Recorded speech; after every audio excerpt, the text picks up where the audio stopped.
Hi guys, welcome back on YouTube channel. आज हम बात करने वाले हैं एक क्वेश्चन पेपर के बारे में जो कि आपका 11th मैथ के लिए है, 50 मार्क्स का। तो बेसिकली ये जो 11th मैथ है, साइंस एंड आर्ट्स, उसके लिए है। तो देखते हैं कि क्या कैसा है ये पेपर। तो सबसे पहले कुछ इंस्ट्रक्शन देख लो। ये 50 मार्क्स का पेपर है टर्मिनल एग्जाम के लिए। And figure to right indicate full marks, यानी कि राइट साइड में ये जो आपको दिख रहा है 10 मार्क्स, इसका मतलब कि क्वेश्चन 1 10 मार्क्स के लिए है। उसके बाद use of log table is allow, use of calculator is not allow.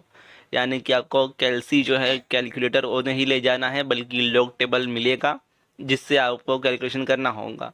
उसके बाद for each MCQ correct answer must be written along with its alphabet, यानी कि जो भी एमसीक्यू होगा आपको उसका आंसर लिखना है और पहले अल्फ़ाबेट डालना है। यानी कि समझ लो फर्स्ट एमसीक्यू का आंसर बी है, तो आप ऐसे बी लिखोगे एंड उसके बाद जो आंसर होगा आप वैसे लिखोगे, तभी आपको मार्क्स मिलेगा।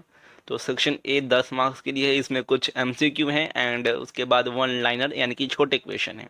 तो देख लो कि कैसे क्वेश्चन पूछे गए हैं, किस टाइप के पूछे गए हैं।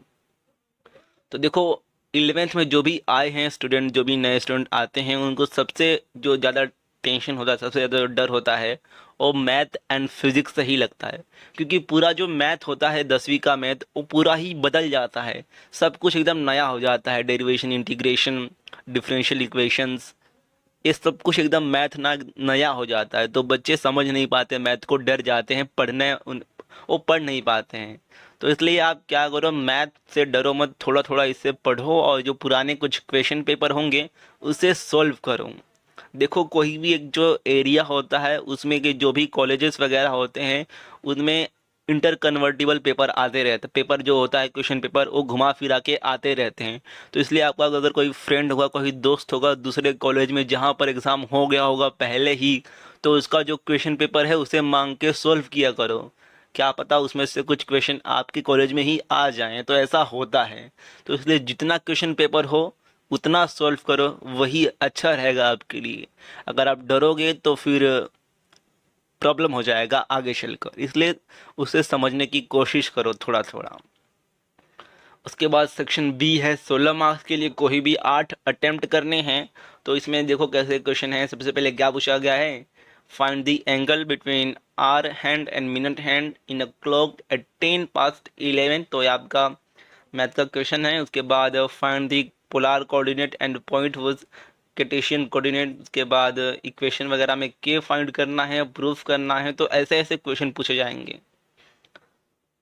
के बाद सेक्शन सी देख लो। तो सेक्शन सी में कोई भी 4 आपको अटेम्प्ट करने हैं। तो इसमें 2 जो क्वेश्चन है वो प्रूफ वाले पूछे गए हैं। उसके बाद मैट्रिक्स वाला है, मैट्राइसिस पार्ट का। तो मैट्राइसिस वगैरह हो गया, ये सब पूछा जाता है हर क्वेश्चन में। एंड उसके बाद यहाँ पर देख लो, a group consist of 9 men and 6 women, a team of 6 is to be selected, how many of possible selection will have at least 3 women। तो यहाँ पर ऐसा कुछ क्वेश्चन है। तो यही है आपका मैथ का पेपर। 11th का मैथ बहुत ही हार्ड लगता है जो नए नए स्टूडेंट आते हैं, जो स्टूडेंट आते हैं 11th में, कि मैथ बहुत ही चेंज हो जाता है। तो इसलिए थोड़ा समझने की कोशिश करो।